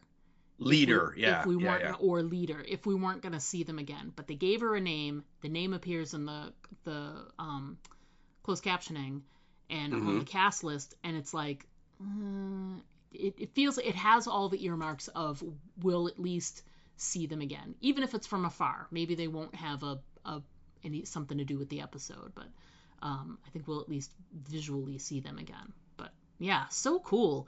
And it was weird, like the journey. First of all, that, like you were saying, the chanting and like the keening, very strange. But I was like, okay, this is weird. I'm along for the ride. And then I did like the way they say goodbye, where they did like the touch the foreheads thing. That was very cool. Yeah. It's very Vuvolini of them. Yes. And then, and then once she started, like, she raises that dagger up, and she's gonna like start carving and punching a hole, and I'm like, what is happening? What is happening? What is happening? And then when they pull out the heart, and I'm like, oh my God. And you don't know what's going to happen. I was like, you know, like we said, we haven't seen anything like this before. So you're on your edge of your seat. Like, are they going to eat the heart? Are they going to feed it to the people that are here? Are they going to, I couldn't even tell you. Yeah. It was, it was nice. It was nice to have a scene like that where, they didn't follow convention, and we had no idea what was going to happen next, because it's hard to do that at this stage of the game.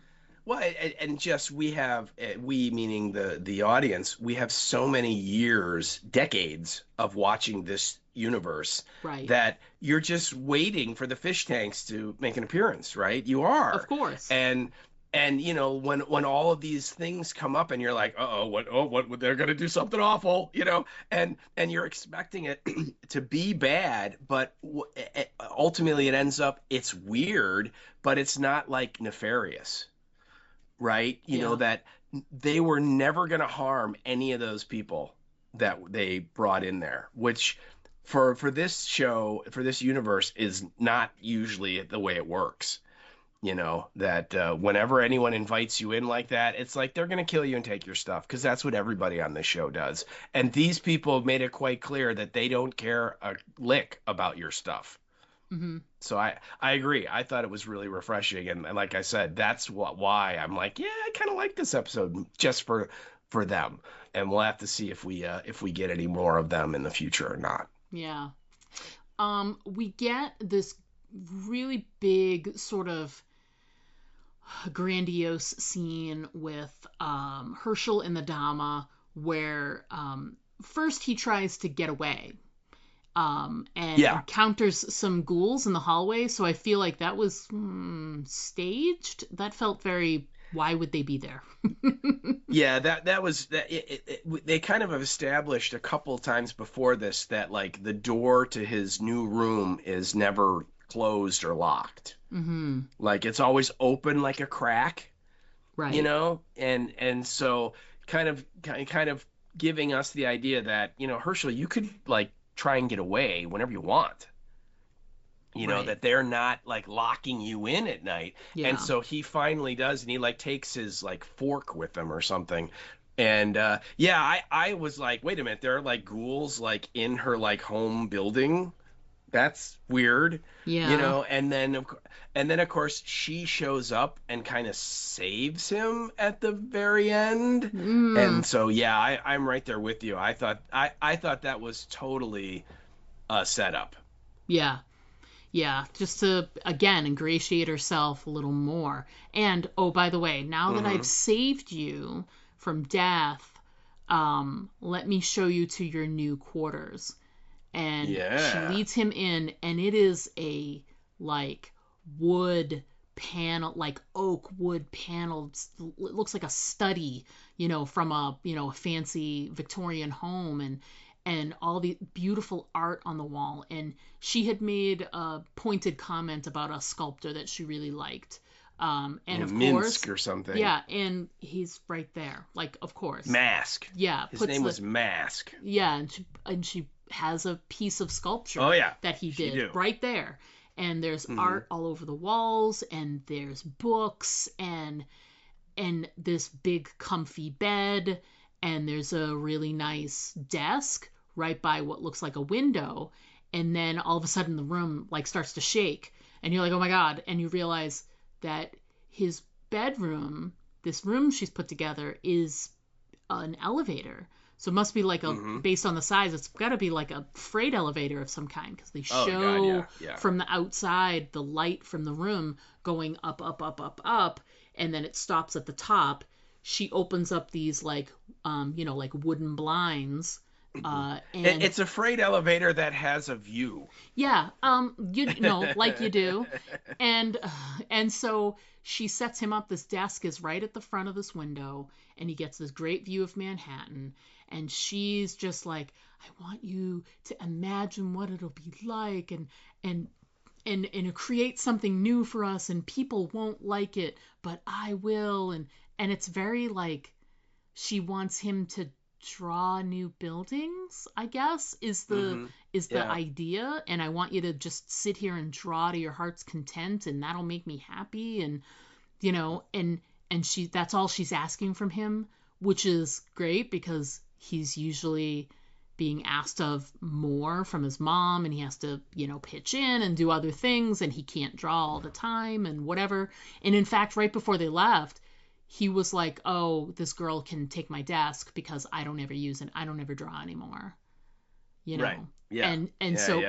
Here's this time where he was with the Dama, back then, and she's like, well, you go ahead and you draw all you want, and you show me what you want to do. And and she made this really pointed mark about like power or whatever, and she just like leans over and she pulls the chain on the little desk lamp, and it's like, bing, he has power, and it lights up. Yes, he does. And there's so many little things here. Like, I can provide all of these fantastic things for you.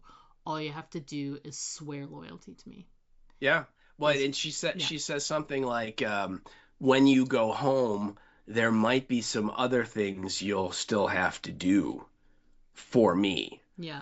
And he kind of gives her that kind of weird Herschel look that he has, and you're kind of like, yeah, he's drinking the Kool-Aid at this point, and is bought on. What I thought was really interesting was we kind of get these like opposing philosophies of the New Babylonians and the Dhamma, because Naraz and the New Babylonians, her whole thing is, we're going to come into New York and we're going to like bring it back to the way it was.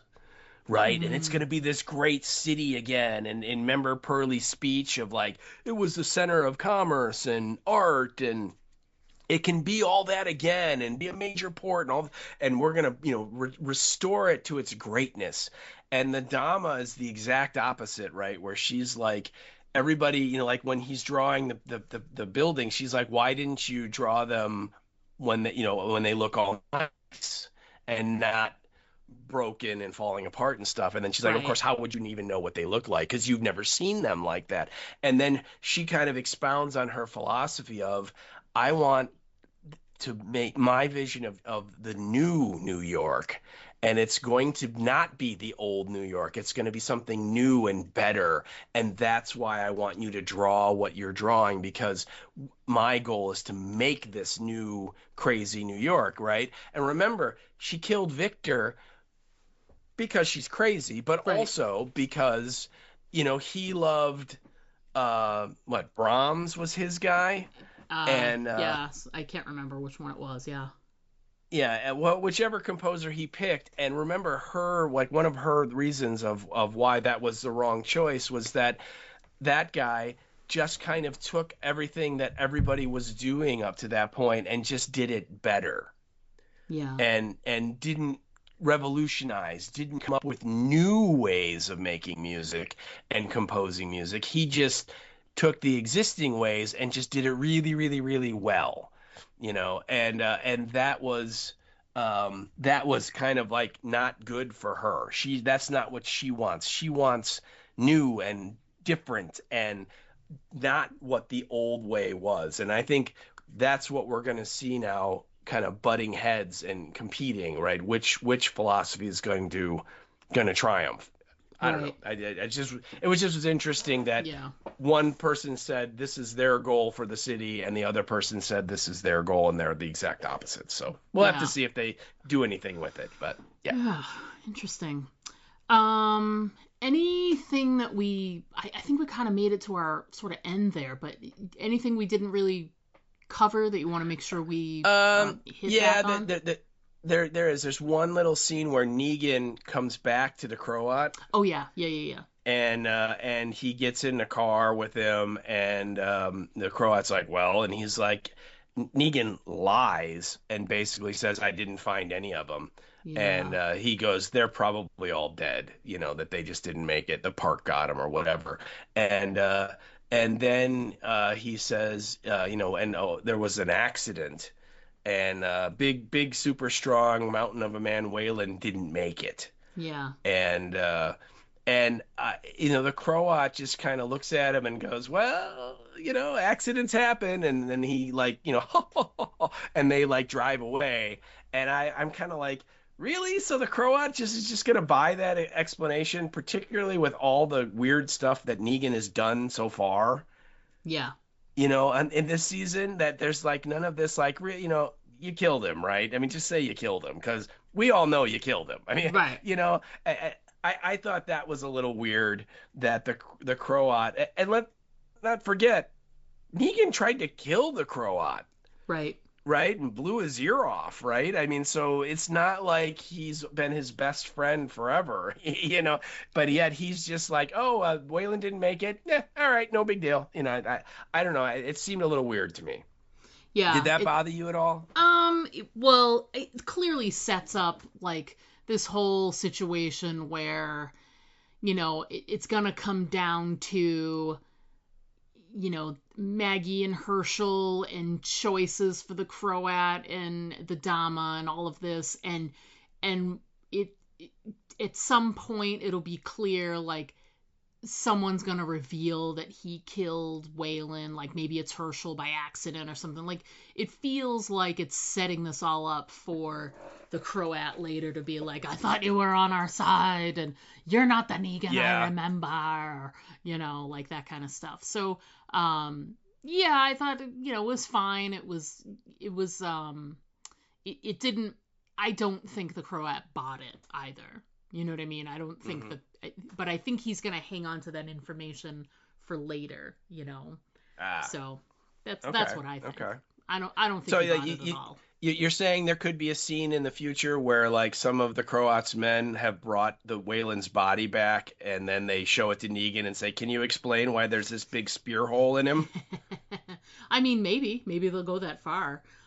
We'll have to see. But I mean, I just ultimately I don't think that the Croat believes him, because there's too much to gain by killing Wayland. And he's already shown that he has a preference for the people that were arriving on the shore. with Herschel there. He doesn't know yet that it's Herschel, but he knows there's a kid.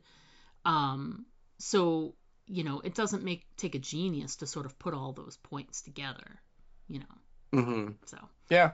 That's And then also, I think the only other thing we didn't mention was there is a scene where Herschel tells Maggie that Negan is there. Right. Yeah. So because Maggie yeah. was kind of unclear. Yeah, Maggie earlier on, she's like, maybe he's still on New York. I don't know. They left. Yeah. They separated. So she's like, I don't know, I don't care, kind of a thing. And Herschel does say, this guy came in and then he was killed by someone. And she's like, who?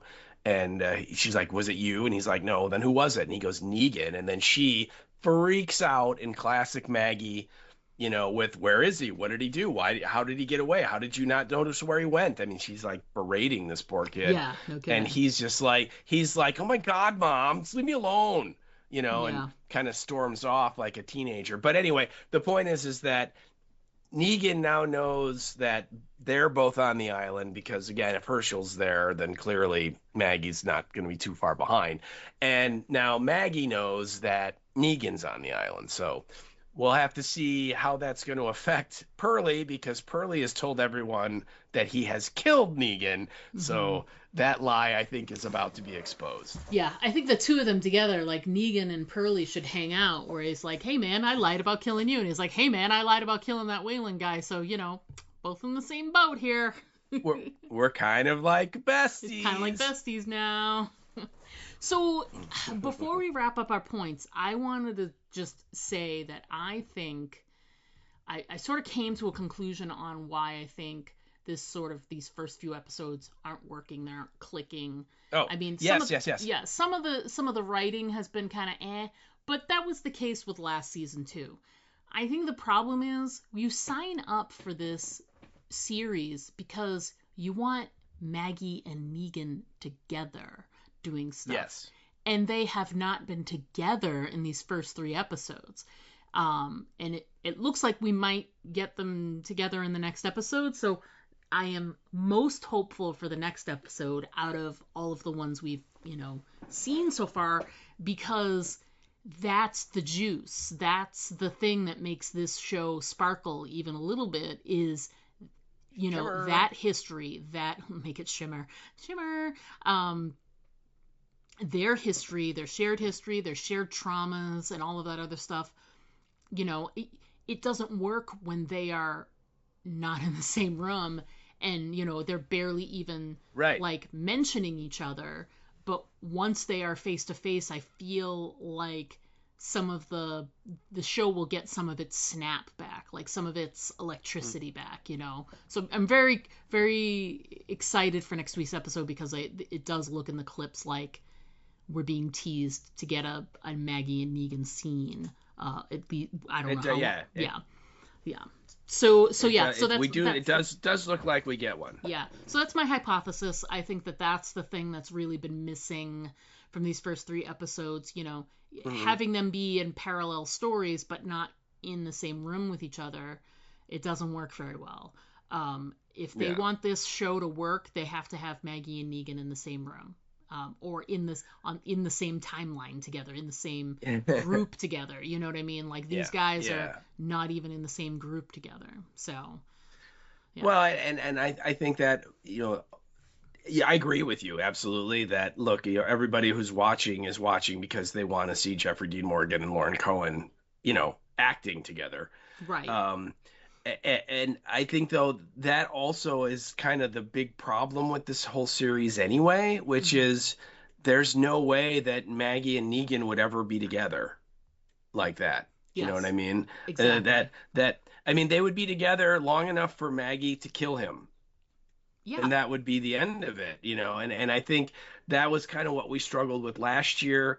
Where they tried and came up with this weird convoluted thing that they have to work together to rescue Herschel. And okay, I get it. And I remember you and I were saying, what, even before the show started, like, what could Negan do to get Maggie to not want to kill him?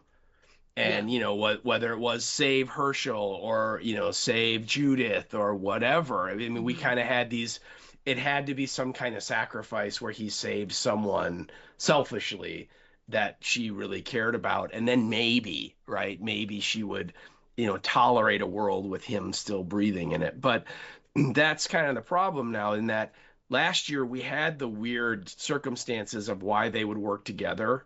Mm-hmm. But now we're doing it again, and are they gonna want to work together? I don't. Again, I'm not sure. I'm not sure if even that, getting them together, is gonna pull this out and make it one of the better shows in the universe. We'll have to see. Yeah. But you're right. It clearly looks like next week we will finally get them in the same room.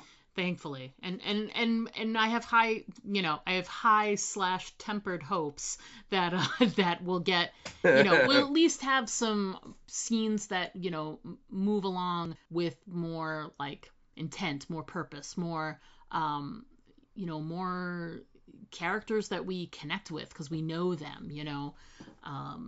This has just been the like Maggie meeting new people and Negan meeting new people. 3 episodes, and getting them back together, I think, is really sort of the recipe for success for this show. So, so I think we've covered all our points, it appears. So that being said, we're gonna take a quick break, and when we come back, we're gonna discuss what's coming up next on the podcast and some of the listener feedback. So, everyone, stick around because we'll be right back. The following is an emergency action message. Civil authorities have identified a biological threat that they deem credible. This threat could potentially affect the entire continental United States. The dead are returning to life and attacking the living. 911, what's your emergency? There's a man up bad and he's attacking another man. Looks like he's biting him, like on the arm. The initial signs are puzzling, unclear. Getting pulled out of their cars and thrown to the ground. It looks like the bus passengers are biting their victims. Soon, however, the reality is clear and undeniable. The crisis involving the recently dead continues. Parliament today passed a law that requires all bodies of the recently deceased to be registered and turned Toxic over. Bag Productions has captured the sounds of the zombie apocalypse and brought them to your gaming table. Background ambiences, zombie attacks, and radio transmissions that set the scene for your modern zombie adventure. Download MP3s from DriveThruRPG.com or ToxicBag.com. Hey there, this is Greg Nicotero, and you're listening to Aim for the Head podcast with Diana and Steve. And don't forget to always aim for the head, because body shots, they really just don't work. Hey there, everyone. We're back. We're going to jump into our listener feedback first off, and then we'll continue with chatting about what's coming up next on the podcast. But first up, let's do that feedback, that delicious feedback. Steve, why don't you get started with ours? All right. Well, our first piece of feedback comes from one of our great listeners and contributors, and that's Karen. Don't call me Lauren Cohen. Hey, Karen. And Karen, hey, Karen, what's up? And she sends this in via the Facebook, and she goes, "Man, I just think that Herschel really sucks." That's a hot take, man, right there. It's a very hot take right there. She goes, "What happened to that cool little kid who was on The Walking Dead that was hiding up in a tree and had a special whistle with Maggie?" Remember that with the whistle? Yeah, he gone now. he gone now, yes. "He seemed really competent, but this Herschel is kind of a pill." And then she goes, "I can't believe how fast they were to mark that girl for death. Right? Then took her heart out?" And yes, I agree. It's like they brought her in, and she's like, "She's got a leg wound. Up, dead. Sorry, nothing we can do." Yeah. And then then they smash her chest open and cut her heart out. She finishes up to say, "Was I the only one who was hoping she would eat her own heart?" That's true, because they did set it out there, and then she woke up. I didn't even think about that. I didn't even think about that as a possibility. Yeah. Then she goes, "Yeah, I'm sick. Accidents happen." Great line, which is what the Croat says upon hearing of Wayland's demise. Yeah. And then she finishes it by saying, "Cheers." So, Yeah. Karen, I agree. They're really diving into this Herschel is a petulant teenager thing. I mean, he does it like Maggie will be talking to him and he won't respond at all. And it's almost like he's like in like his own little world or something. It's like, dude, you've been surviving the zombie apocalypse like on the road with your mom your whole life. Yeah. You wouldn't be this way. So snap out of it. So yeah. I agree. He is definitely a pill, and he does really suck. So yeah, Okay. I'm right there with you. Herschel sucks. All right. Thanks for writing in, Karen. Thanks, Karen. Next up, we got feedback from a number one listener, Erica Price, via the Hey, Facebook. Erica. Hey, Erica. Erica wrote Shimmer. in and said, shimmer. She wrote in and says, why did the Mainlanders cross the river? I think we're all wondering why. Yep, she's not wrong. Yep, Central Park definitely has changed. 1 minute you're strolling through a clearing, the next you're silent walker fodder. Oh well, let's keep walking through the woods aimlessly, not paying attention to anything that might want to kill us. Did you spot the lookout? Yes, we did. Navarez has great advice. Stand still and let's the walkers pick us off one by one. I mean, if almost 20 years of dealing with walkers has taught us anything, it's definitely doing nothing and just waiting for them to attack that works best. I agree. Yes, I agree. This dude goes into the park with Negan, and it's that easy to kill him? Please. I've never been to New York City, but I feel like Central Park is actually massive. You are correct. You are correct, sir. So how in the world can Negan hike into a random spot and meet up with Herschel so easily? In the flashback, Herschel musters up the courage to step out of his cell, then is immediately attacked by walkers inside the theater. I accept your incredulity. We share it. We share it. We do. We do. And there's the Dama, conveniently tossing him a knife to kill the walker. Is this a test? Herschel's new girlfriend got stabbed in the leg, lost a bit of blood, and now she's dead? Ew, her heart? Really? This bunch of bozos are really living on the edge. I really hope this is the final season. Do we know if there's a season 3 in the works? Wow, hot take it at the end. That is very, very harsh. I don't know. I'm not sure about a season 3. I have to get back to you on that one. I don't know. Yeah, I don't believe they've announced it. Like they've clearly announced Daryl season 3's. And we were seeing the trailers for it now, but they announced that pretty quickly after season 2 began. I have not heard anything about this show, so I do not know if they will be coming back. And again, I think you're right. We talked about this. Yeah, it's very convenient that Negan literally just picks a random spot in the park and then bumps right into Herschel. Yeah. And yes, the walkers inside the theater. That seems a little odd. How did they get there? Yeah. It's totally a plant. That's totally a plant. Like we were saying, like it's to make the Dama be able to save him, and I'm using air quotes when I say save. Yes. Yeah. But go ahead. I was gonna say, and yes, Joan, which was Herschel's new girlfriend there. I mean, literally, she gets. I mean, don't get me wrong, it was a vicious wound in her leg, but they're just like, well, there's nothing we can do. Yeah. And you're like, what do you mean put a tourniquet on it? I mean, it's like, of course they're, but no, they didn't. So that, and also I agree. I had that same kind of thought, like, really? Because when they first bring her in, you're like, oh, they're going to like fix her. They're going to like take care of her. And they're just like, well, we're just going to like, rub her head with a cold compress until she dies. I mean, because that's all they did. So yeah, it was weird, totally weird. And I like how she refers to them as bozos. I thought that was funny. That's interesting. Thanks as always for your comedic stylings, Erica. We appreciate it. And not sure about a season 3, but there's still some more episodes for season 2. So we hope you're coming back next week with some more hot takes. On the next episode, which just a tad bit of information on next week's episode. Episode number 4, title of that episode is called Feisty Friendly. No description yet. Surprise. But the one tidbit about the episode is that Lauren Cohen, Karen Cohen's cousin there, she is... Karen Cohen's cousin. I know, right? She is directing the episode. She's actually directing episodes 4 and 6. So, yeah, This is her first one, so that'll be interesting.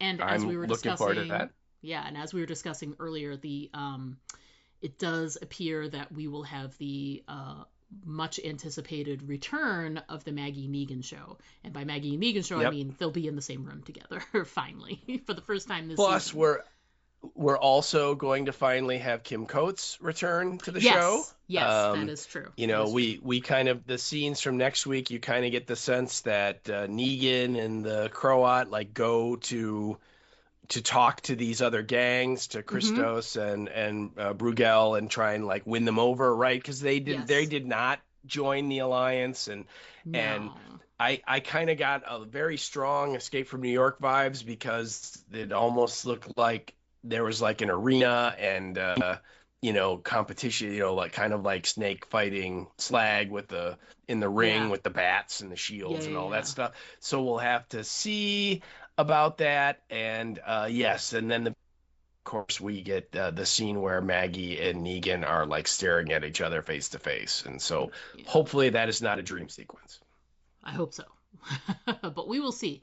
So that'll be next week. Make sure to watch early and send in your feedback. Yes, we're still going to be recording on Wednesday, and yes, the episode does come out on Memorial Day weekend, but gives you plenty of time. The show is on Sunday. You have until Wednesday to send in your feedback. So make sure you send it in. All right. And the only other thing we have to chat about is, I don't know if you're aware, but for the last couple of weeks, we have been banging the drum about going to see Fury Road at the Classic Cinemas with the Knicks Picks, and it actually happened. Whoop whoop. It was pretty groovy. Yeah, it was. It was great because, I've seen the movie a million times, but I did miss out on it being in the theater when it was out originally, which is I have no explanation for it. I have no idea how that happened. But it happened, and I regret it. But I was able to remedy that by seeing it on the big screen this past week, and it was incredible. It just this nonstop action. It was. Well, plus it was a 4K restored version, so it looked pristine and amazing, and the print, it wasn't a print, it was a digital thing, but the image was perfect, right? And then, like you said, it's just a movie that picks you up at the beginning and drags you along, and before you can blink, 2 hours have gone by. I just feel like it's, what were you saying about it before, that it's one long chase sequence, right? Yeah, it is. And it really is. And the thing is that, there's a couple of brief pauses, for some drama. But in those couple of free moments where they stop to take a breath, rest for the night, or whatever the situation was, it's not long. It lasts for a few minutes maybe of screen time, and then before you know it, they are back on the road again, or being chased, or they're heading someplace, or they're going someplace, or they're going back to someplace, and there's just constant movement, and it propels along so fast, so quickly, that once we got towards the end, and they're heading back to the Citadel, I'm like, we're here already? Wow, that was quick. and I loved every minute of it. And we got the Knicks Picks treatment, where he talked a bit at the beginning about some of the genesis of the movie, the years it took for it to be developed, etc. And then when the movie was over, he does a bunch of trivia off the cuff, and of course he had he tried to do a real see what people know about Charlize Theron, and immediately was like, Charlize Theron has won an Oscar for the movie, and my hand was in was like a rocket in the air. Mm-hmm. So I got one right and won a little T-shirt, which was fun. Yes, you did. Yeah, and they did like T-shirts and some gift cards to use at the movie theater and stuff like that. It was, just a couple of little things, and it was a lot of fun. So it's always fun to go to those. Oh yeah. And he's got an interesting lineup for the rest of like the summer and the rest of the year. Next month is Doctor Strangelove. And then I think after that it's Dazed and Confused, and then Bridesmaids.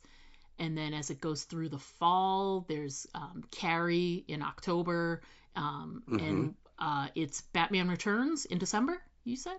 Yes, it's the Christmas movie. It's Batman Returns. Yes. Yeah. So yeah, and then there's a couple others in there too that I can't remember what November is. I can't remember what September is. But yeah, me neither. Off the top of my head, I can't. Yeah. Very interesting lineup though. Yeah. Absolutely. Yeah, it's great. It's great. So just look them up online, Classic Cinemas, and if you're interested in coming to a future show, it's a lot of fun there. Wednesday nights, which is great, and it's only like $9, so it's super cheap. So super we had cheap. a blast. Yeah. Anything else to chat about before we stick a fork in this? Just that Fan Expo is continuing to expand their guest list. Fan Expo is all over the country. The Chicago show is in August, and the headliners so far that they've announced is Ewan McGregor and Hayden Christensen. But just either yesterday or Monday, they announced Brendan Fraser is coming to the show. So that I know last year there was a lot of complaints, and we were some of the people doing the complaining that last year's show was very cramped. They did not have enough room for the amount of people that were there, and the autograph lines were insane. Like I waited like 6.5 hours on Friday to get Matthew Lillard's autograph, and he's obviously a really great actor, done a bunch of great, pictures and movies we all love. He's not a main headliner guy at the show, right? Yeah. And it took 6.5 hours to get his autograph. That ain't right, So there's a lot of complaining, and I've heard this year people kind of complaining about the lineup, just comparing the Chicago Fan Expo to some of the other ones in the city around the country, like in Philadelphia. There's one on the East Coast, there's like one in Boston, I think, and there's one down in Florida and stuff. And people have been saying, man, the Chicago lineup's terrible comparatively to what these other shows have. And it kind of like adding some pretty good gets, I think, because Brendan Fraser, first of all, Oscar winner, and second of all, he's in The Mummy, right? Yeah. What else do you need? Oh yeah. So hopefully they will make the show a little bigger and have more room, and so it won't be elbow to elbow. But anyway, they are going forward, and that's in August here in Chicago. So I'm excited because I want to get Brendan Fraser to sign my Mummy poster. So that'll be cool. It will be cool. Yeah. All right. Well, we'll be talking about that more as the weeks and weeks go on and as we get closer. But I think that's going to wrap it up for this week. We look forward to chatting with you next week for episode 4. But until then, as always, I'm Diana. And I'm Steve. And don't forget to always aim for the head. Because body shots, they just don't work. To send us an email, write us at aimfortheheadpodcast@gmail.com. And our Twitter handle is @AFTH Podcast. Pictures and video are always welcome at our Instagram account, Aim for the Head Podcast, all one word. But the best way to keep in touch with us is to just like our Facebook page to get all of our updates in your feed.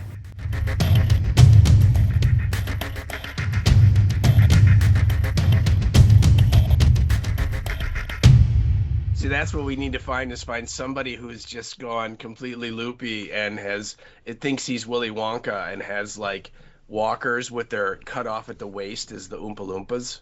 He'd be singing all the songs, and of course Maggie would be like, "What are you, fucking crazy?" So like, stop singing me songs. I need to find Herschel. Where's Herschel? Yeah.